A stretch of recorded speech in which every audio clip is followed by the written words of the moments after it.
जादुई गुफा, शैतानी शक्तियों वाला खूनी जालिम शेर और बादशाह। एक बार की बात है, एक शैतानी शक्तियों वाला शेर जिसकी सारी बदन पर आंखें लगी हुई थी, दिखने में बहुत ही खतरनाक लगा था।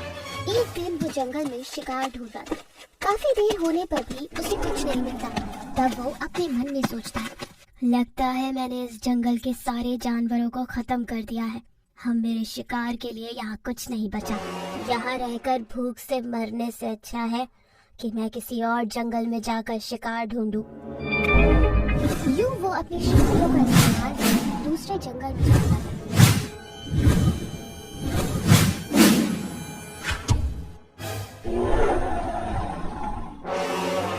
वहाँ वो ढेर सारे जानवरों को देखकर खुश हो जाता है। जानवर शैतानी शेर को देखकर डर के मारे इधर उधर भागने लगते हैं। ये देख शेर जोर से हंसते हुए कहता है, अरे वाह, कहाँ भाग रहे हो? अब तुम्हें मेरा शिकार बनने से कोई नहीं रोक सकता।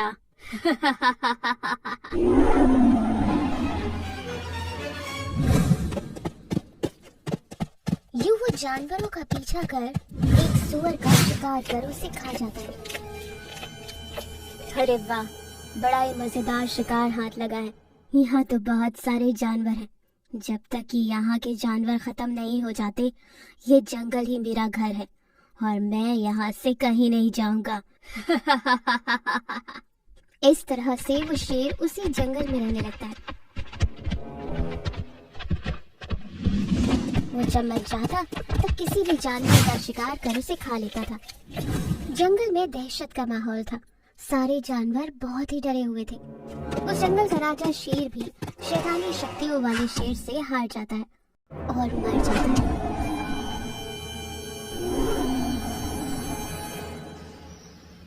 शेरनी अपने पति की मौत के बाद अपने दोनों बच्चों को लेकर जंगल की भाग दौड़ संभाल रही थी। शेरनी का एक दोस्त था बाज। एक दिन शेरनी के दोनों बच्चे अपनी गुफा के सामने खेल रहे थे। अरे बच्चों, चलो खेल खत्म करो और अंदर चलो।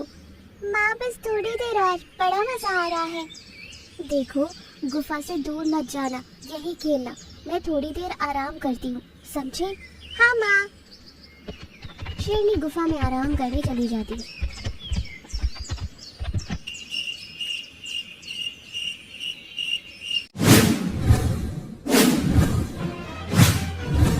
तभी वहाँ शैतानी शेर आता है। वो शेरनी के दोनों बच्चों को अपनी जादुई शक्तियों से गायब कर देता है। और कुछ देर बाद जब शेरनी जागती है तो वो अपने बच्चे को गुफा के बाहर ना पाकर घबरा जाती है और इधर उधर देखने लगती है। वो समझ जाती है कि ये काम उस शैतानी शेर का है। वो फूट फूट कर रोने लगती है और कहती है, मैं उस शैतानी शेर को नहीं छोड़ूंगी। पता नहीं वो मेरे बच्चों के साथ क्या कर रहा होगा। ये कहकर वो दहाड़ मारते मारते रोने लगती है। तभी वहाँ माँ आ जाता है। अरे दोस्त, क्या हुआ? क्यों तुम इतना परेशान हो? शेरनी सारी बात बाज को बताती है। अब मैं उस दरिंदे को नहीं छोड़ूंगी। अरे पर तुम उस शैतानी राक्षस का कैसे सामना करोगी? उसने तुम्हारे पति को भी मार डाला था। मैं वो सब कुछ नहीं जानती। अपनी जान दे दूंगी पर अपने बच्चों को कुछ नहीं होने दूंगी। हाँ, पर जो भी करना है सोच समझ कर करना। शेरनी वहाँ से निकल ही रही होती है कि जिस गुफा में वो रहती थी उस गुफा में एक आवाज आती है, रुक जाओ शेरनी, तुम यूं अकेले उस शैतानी शेर का सामना नहीं कर पाओगी। वो बहुत ताकतवर है, उसके सामने तुम कुछ भी नहीं हो। कौन है? कोई दिखाई क्यों नहीं देता? मैं वही गुफा हूँ जिस गुफा में तुम रहती हो। मैं एक जादुई गुफा हूँ। देखो, तुम जल्दबाजी में ऐसा कोई कदम मत उठाना जिसके बाद तुम्हें पछताना पड़े। तो मैं क्या करूं? अपने बच्चों को यूं मरने के लिए छोड़ दूं? नहीं, मैं तुम्हें कुछ जादुई शक्तियाँ देता हूँ जिससे तुम उस शैतान का अंत कर सकती हो। तुम और बाज गुफा में आओ। पर बाज क्यों? मैं अपने दोस्त की जान मुसीबत में क्यों डालूं? अरे ये कैसी बात कर रही हो? अगर दोस्त दोस्त के काम नहीं आएगा तो किस काम की दोस्ती? मैं तुम्हें और बाज को मिला दूंगा जिससे तुम एक ताकतवर शेर बन जाओगे और उस शैतानी शेर का अंत कर पाओगे।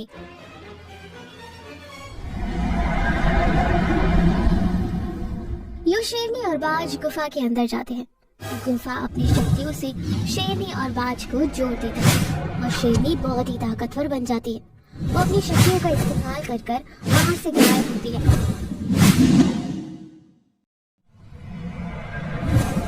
और शैतानी शेर के सामने पहुंच जाती है। शेरनी के दोनों बच्चों को शैतानी शेर ने एक पिंजरे में कैद कर रखा था। सारी आंखें थी जिससे वो शेरनी के हमले से बच जाता है। शैतानी शेर शेरनी का ये रूप देखकर कहता है, अरे वाह शेरनी, इस बाज के साथ जुड़कर भी तू मेरा कुछ नहीं बिगाड़ पाएगी। जैसे मैंने तेरे पति को मारा है वैसे ही मैं तुझे भी मार डालूंगा। मैं बहुत ही ताकतवर हूँ। तुम कितने भी ताकतवर क्यों ना हो, पर एक माँ की ताकत के सामने तुम्हें हार माननी ही पड़ेगी। यूं शेरनी बाज और शैतानी शेर के बीच लड़ाई शुरू हो जाती है। शैतानी शेर शेरनी बाज की शक्तियों के सामने हार जाता है और वो मर जाता है। इसके बाद शेरनी और बाज अपने अपने रूप में आ जाते हैं। शेरनी अपने बच्चे को देख बहुत खुश होता है। उस दिन के बाद से पूरे जंगल के जानवरों को उस शैतानी शेर से छुटकारा मिल जाता है।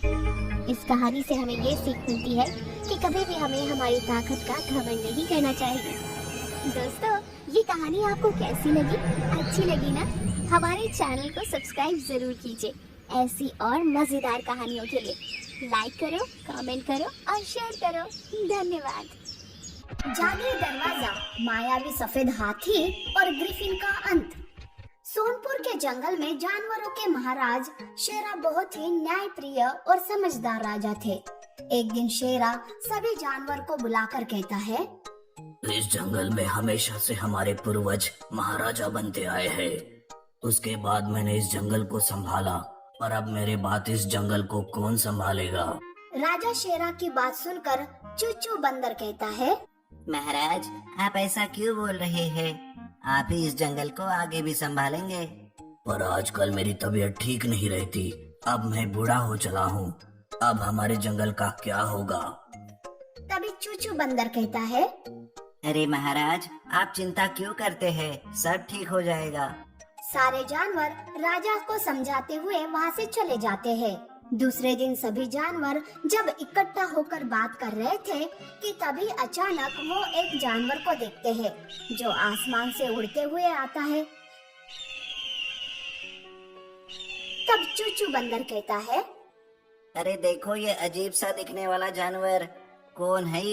ये हमारे जंगल में क्या करने आया है? लगता है हमारे जंगल में बहुत बड़ा संकट आने वाला है।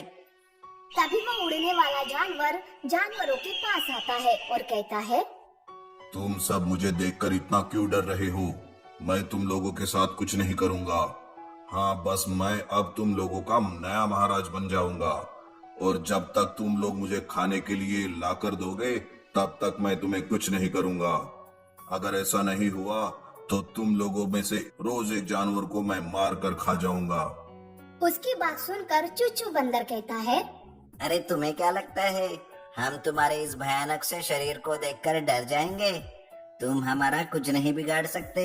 चलो जाओ यहाँ से और हम सबको डराना बंद करो। अच्छा, ऐसी बात है। रुको, मैं अभी तुम्हें मजा चखाता हूँ। सारे जानवर बस देखते रह जाते हैं और फिर ग्रिफिन वहाँ खड़े एक हिरन को उठाकर ले जाता है। तब सारे जानवर डर के मारे महाराज के पास जाते हैं और महाराज को सारी बात बताते हैं। तब महाराज कहते हैं, हमको इस उड़ने वाले जानवर का कुछ करना होगा। हम इस तरह उसे उसकी मनमानी नहीं करने देंगे। और इस तरह से जंगल के सभी जानवर बहुत कोशिश करते हैं, पर उस जानवर का कोई भी कुछ नहीं बिगाड़ पाता है। जानवर दहशत में जी रहे थे। इस तरह से कुछ दिन बीत जाते हैं। एक दिन सारे जानवर मिलकर महाराज के पास जाते हैं, उन्हें अपना दुखड़ा सुनाने लगते हैं। तब चूचू बंदर कहता है, महाराज, हम लोगों ने कई तरह से प्रयास करके देख लिए पर कुछ नहीं हो पाया। अब हमको कुछ और सोचना होगा। हम कल फिर यही इकट्ठा होंगे। हो सकता है भगवान हमारे साथ कुछ चमत्कार कर दे। ऐसा कहकर वो सारे जानवर अपने अपने घर चले जाते हैं और जब सब जानवर सुबह उठते हैं तो उन्हें पास ही एक दरवाजा दिखाई देता है। जहाँ से एक सफेद हाथी निकलता है। उसको देखकर चूचू कहता है, महाराज, ये तो कोई दरवाजा है और इसमें से तो सफेद हाथी निकल रहा है। अब ये नई कौन सी मुसीबत आ रही है? सभी जानवरों की बात सुनकर सफेद हाथी उनके पास आकर खड़ा हो जाता है और कहता है, अरे भाइयों, तुम सब लोग मत डरो, मैं तुम्हारा दोस्त हूँ। तुम सब ने कल यहाँ खड़े होकर भगवान से प्रार्थना की और तुम सब लोगों की तकलीफ देखकर भगवान ने मुझे तुम लोगों की मदद करने के लिए भेज दिया। इसलिए मैं इस जादुई दरवाजे से तुम लोगों के पास आया हूँ ताकि तुम सबकी मदद कर सकूं।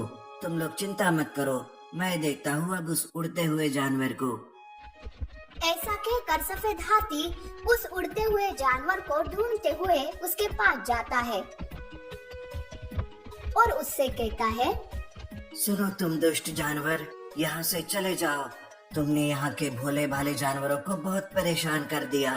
अब तुम्हारी मरने की बारी है, मैं तुम्हें जिंदा नहीं छोड़ूंगा। उसकी बात सुनकर ग्रिफिन कहता है, अरे मुझे मारने वाले खुद ही मर जाते हैं।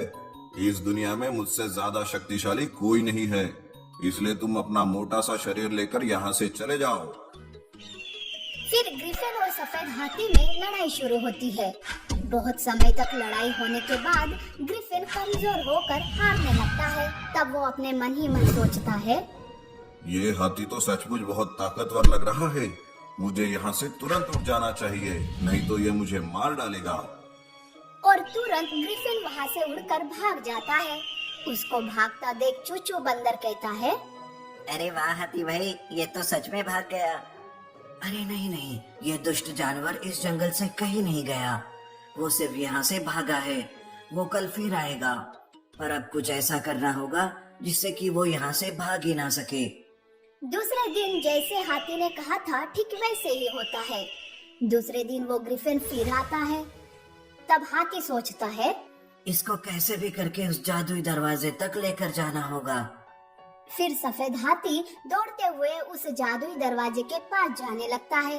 तब ग्रिफिन कहता है, अरे ओ डरपोक हाथी, रुक जा, कहाँ चल दिया? मैं तो आज तुम्हें जिंदा नहीं छोड़ूंगा। और वो भी सफेद हाथी के पीछे पीछे जाने लगा। और जैसे ही वो उस जादुई दरवाजे के पास जाता है तो वो दरवाजा खुल जाता है। तब हाथी कहता है, अब तू मरने के लिए तैयार हो जा। ग्रिफिन कुछ ज्यादा समझ नहीं पाता। उससे पहले वो जादुई दरवाजा उसको अपनी तरफ खींच लेता है और दरवाजा हमेशा के लिए बंद होकर वहाँ से गायब हो जाता है। और साथ ही साथ वो सफेद हाथी भी गायब हो जाता है। तो दोस्तों, इस कहानी से हमको ये शिक्षा मिलती है कि हमें अपने शरीर और ताकत पर कभी घमंड नहीं करना चाहिए और मुसीबत में हमें हमेशा शांति से काम लेना चाहिए।